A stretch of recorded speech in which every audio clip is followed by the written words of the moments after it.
and welcome to Green Shoots. This is a show where we catch up with founders of startups, find out where their ventures are, what they are doing, and what is their growth plan for the venture in the years ahead.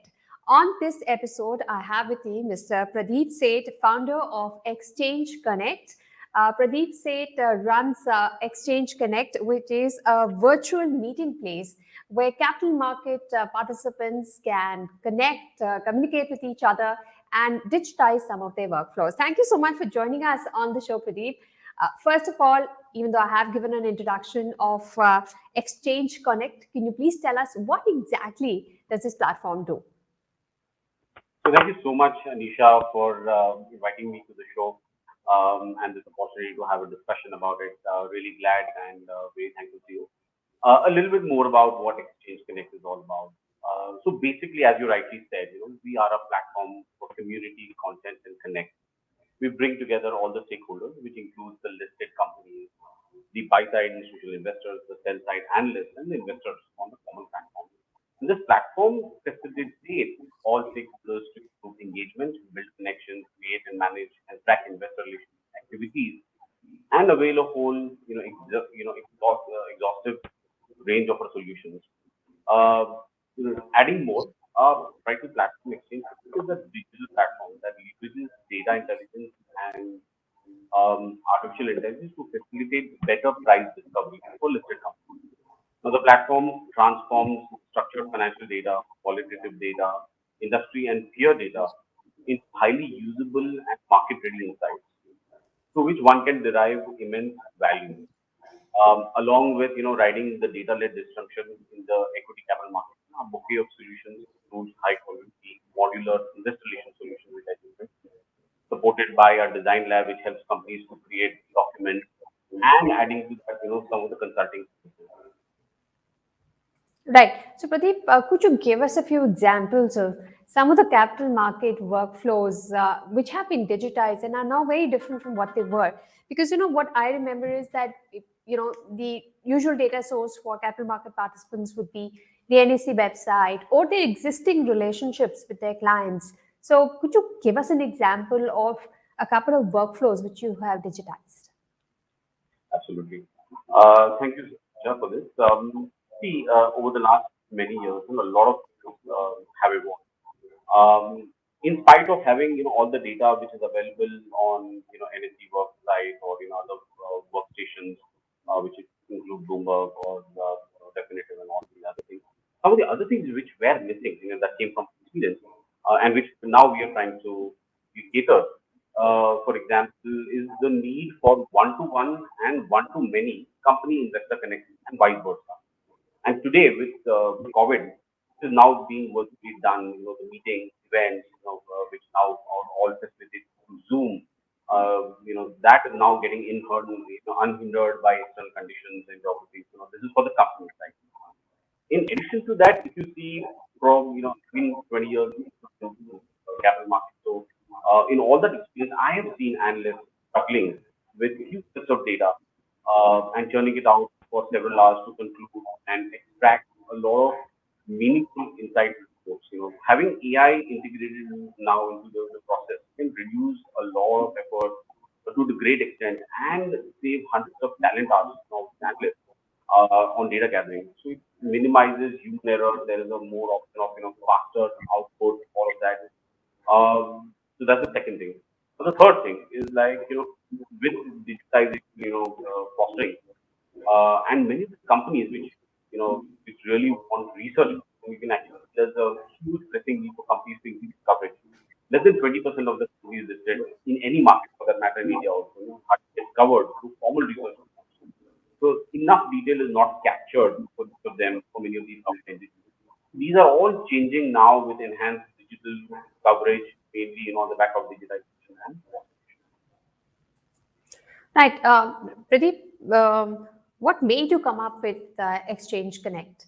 Because we've already seen that people have been buying shares, demat accounts have been growing. It has been happening online for quite some time. This is a steady thing that has been happening.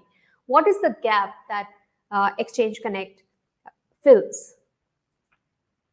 See, if you see the market, the equity capital market, it's a multi-dimensional way to look at it. On one side, you have investors, the institutional ones, and the other, you also have the brokers, which just talking about increasing demat accounts and all. And the other side of that is also the listed companies. Even they need a lot of hand holding to really to express what they want to tell, how they want to tell the story in the capital market. So we basically saw the gap there. That is one of the reasons why I, from all my years of experience, and I realized that companies find it difficult, to really tell their stories. So that was one of the reasons why, I looked into getting Exchange Connect. So overall, if you see, what is the problem statement? Listed companies, especially the mid-size, globally, generally find it difficult to tell their investment stories to the right set of investors to gain fair market valuation. Not all companies have a very structured way of investor relations. They need to have maximum outreach. On the other side, buy-side institutional investors also can look at a very small set of companies due to unavailability of enough research. And sell-side brokerage, as you know, the analysts are already they do not have so much of bandwidth to research all the potential companies. So that was something which I saw that there is definitely a need of outreach. And so our platform is created for the digital capital market ecosystem to fill the necessity for this problem statement. So there's a huge gap of in the flow of information and accurate information from the smaller companies, which will lead to firms undervaluation, not getting enough investments, and lagging behind peers. And there is also a requirement to provide solutions for challenges, which include, on the analyst side and investors, because they're losing time and money on gathering fragmented data manually, missing out on undiscovered high quality potential investment opportunities, inability to adopt to, technology very fast in terms of the AI, which is now getting, much more accurate. So we believe that technology could really do all digitization, and that's the reason we've just combined, all of this into technology platforms.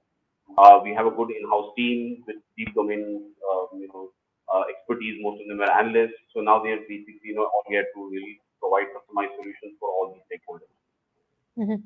So, Pradeep, would you say that most of your clients are small and mid-sized companies? Because large companies already have their entrenched investor relations departments, existing relationships with funds. So, is that the subset which is your largest client, the small and mid-cap companies?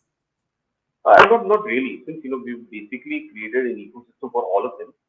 In fact, the larger companies adopt to even more. They're always open to innovation in terms of getting technology. So we have a very modular approach, of customized solutions for each of the size companies. In fact, the larger ones, come on the platform to look into chip analysis, investor targeting, then integrating the vendor solutions to basically get real-time insights of who the investors are, and having a very secured encrypted methodology of integrating the general ownership analysis which is available on the public information of all those fund managers, where they are coming in and all of that, and integrating with their insights. And all of that, if it's added to more data intelligence, this kind of solution is something what we're really needing in. In fact, now you've seen many of the larger companies wanting to have more control over this data intelligence because of the challenges in getting resolution. They need to know each of the holders, where they're coming in from, whom they need to communicate, the right fund manager and analyst, they are already in touch with what about the right voting, the compliance person on with the institutions. And as all of these things are now, becoming very important, Hmm. companies want to have an entire suite of services which basically can get control over, all these data points, the contacts, when they want to communicate, at the right time before their voting resolutions and all of that. So we basically seeing the large caps also adopting to some of the modular solutions, and even the mid caps, as you rightly mentioned, they are the ideal ones who should take, because they need a lot of handholding, they need a lot of outreach. So basically, we're doing this for all sets of companies depending on the modules what they will look at. Right. We've understood that you identified the market gap, but what was your personal reason to start Exchange Connect? Because you also have a background in academics. So, what made you, get on this entrepreneurship journey? So being in the capital market almost 20 plus years, and the initial years, I've been in capital market since year 2000, the dot-com. era. Um, of the initial years, the 10, 12 years, when I was into institutional equities, before that into buy-side research, sell-side research, and sales and investment banking, I realized that financial services need a lot of augmentation of technology, even more than what it is. In fact, artificial intelligence at that point of time was not really, such an in thing. But the combination of finance and technology is really a very powerful one. And what I've seen in my personal experience, this combination is not there everywhere. That's something which most of the ones most of the people who've been in the industry, people like me who wanted to explore. Okay, I understand so much of financial services. If I could combine that with technology, I mean, this can be really great. I think that combination of finance and technology was something which just led me to start this venture.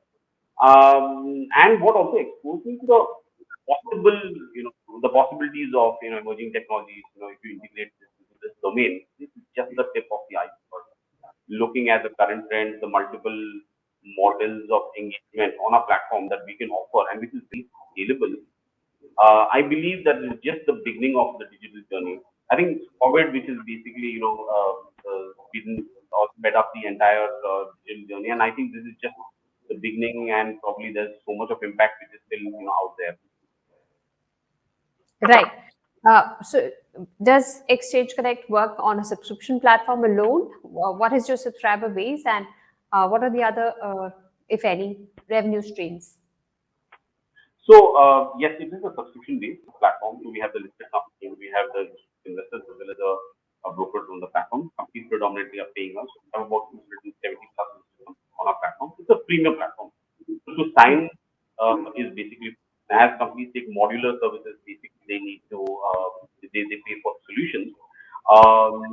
They pay for the solutions to gain the key insights and the coverage, whatever is available on exchange, the ownership analysis, the targeting of the investors, all other solutions which basically they would want to take on a modular basis. And we also have an equally exponentially growing base of institutional investors, the brokerage houses on the platform represented by the analysts. We have decent wide base as of now, and it's just organically. Uh, Talking on current subscription base, we basically have, as mentioned, about 70 plus companies on the platform in terms of the total users, anywhere around 2,500, and it's just growing. And we have, the India platform, which is, with this kind of size, and we're expanding in the MENA region. We already had a footprint in Saudi, in UAE. We've already been focusing on Hong Kong and Singapore. So we basically, are growing to be a pan-Asia platform as of now for the next 2 years. In terms of the base, it's just growing organically as of now, through word of mouth and all the having more and more users looking at the platform and the benefits, predominantly driving from the company side. So that is the major pull, which basically is helping us, through the expansion in the base. Uh, I missed your question. What I was just thinking of what I'm answering. Uh, Anything else what you mentioned, and if in case I Yeah, missed out. I understand subscription is the mainstay of your revenues. Any other stream for revenues? No, no. So it's just subscription based, uh, and the companies are the primary, the All drivers, right. and basically they. Right, Pradeep, you've described the platform. I just want to understand that how are you using and leveraging technology? You're seeing that AI is helping you dish out a lot of information, which is of great use to your clients. But if a client has a particular need, is there a possibility for your platform to customize offerings for clients? Is there scope for upselling, greater value-added products? What's coming up in the future? Absolutely. Actually, if you see the the core of what we're trying to solve is basically structuring data. Data itself coming in from the companies is not structured, especially from the mid-sized companies. They don't get coverage, so you don't have a list of entire collaterals and all of that, coming in from the companies. So if you actually are solving that problem of helping companies structure the data better, a lot of the problems of the buy side and the the sell side community gets solved. So you can see there's a lot of upselling possible on that side. And that's what we're doing. Basically, this structured data is now being pushed to the analysts for creating analysts are saving a lot of time because you have so much of information which is quite ready-made available in terms of what the company is, the business model, all of that, and automated research reports or research notes can be done. So we see a lot of opportunities in that side of basically upselling that over a period of time as more and more data is getting structured. Analysts are finding it will find it useful in the coming time. So I think even now we've just at the tip of it. The entire ecosystem needs to understand that the digitization can improve a lot of the benefit for the companies. The companies are really seeing that that they really need to see. If you see the IPOs and all of the large cap getting such a great valuation, any mid cap company would really feel that what is that gap? They are still there, and what is the gap they need to fill? The gap is of proper information. The gap is of giving proper transparency, building trust, giving access of the management to the community. I think of all of this, as we are basically telling each of these companies to really understand and fill the gaps, even they will really understand and they will be able to provide more access. And in turn, the upselling also happens to the companies, to the analyst community and the institutional investors. So it's the core what we're trying to solve, and once the core is solved, I'm sure more of the other things get will get augmented in the near future. All right. Pradeep, would you give us some numbers? What kind of growth have you registered over the last couple of years? How much do you want to grow your base? Are you looking at other geographies? Give us some numbers about what's it been so far in growth and what kind of growth are you looking at in the years ahead? Great. Thank you so much, Anisha, for asking. See, we've not really focused too much on the financial numbers because it's ecosystem what we're basically now building on. We want to get as many companies on the platform, get them use solutions, and then eventually pay. This is a premium platform. So what we are focusing is on getting a wider user base. At 270 currently, in the matter of maybe 6 to 8 months. Since now the digital journey is just enhancing. So I think we're looking at doubling the user base by next year, somewhere by end of next year, somewhere in the next say 10 to 12 months. We will be we'll be somewhere around 600 companies coming on the India platform, and then having equally number of institutions signing off and the brokers as we structured a lot of data. In terms of geography, we've already had our footprints, as I just mentioned, on the MENA market. Saudi Arabia is one of the biggest markets what I could see. It's quite it's very if I would say it's very similar to when a market opens up. Like how China opened up 20 years back, or India opened up. I think this is the MENA market. Saudi is something which is just opened up in the 3 years. So you've seen there is a lot of growth which is possible potential in the MENA, especially in Saudi. We see that, and enhancing our footprint in those markets. Singapore and Hong Kong have always been our the markets where we've been offering solutions quite some time from now. Those numbers were being small. So that is the other side of the market where we intend to expand our coverage.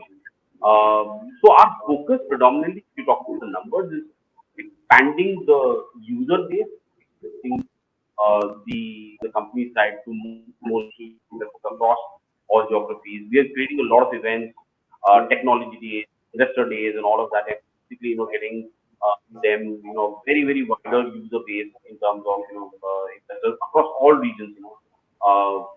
Be it the companies are from this region, but the access to investors are already there in all the regions in the US, in the EU.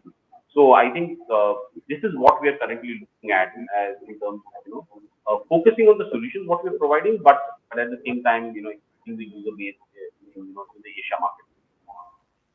All right. Pradeep, thank you so much for joining us on this show today on Green Shoots and sharing with us the plans that you have for your company. ExchangeConnect, grow the user base to double it in the next few years. We wish you all the very best, and let's hope we'll catch up again soon enough. With that, we'll wrap up this episode of Green Shoots. We'll be back again very soon with a conversation with another founder of a startup. Stay tuned. We'll be back with more. you so much, Anisha. Thanks a lot. Really great having you, interviewing and sharing my thoughts on the show. Thanks. Thank you. Thank you so much, Pradeep.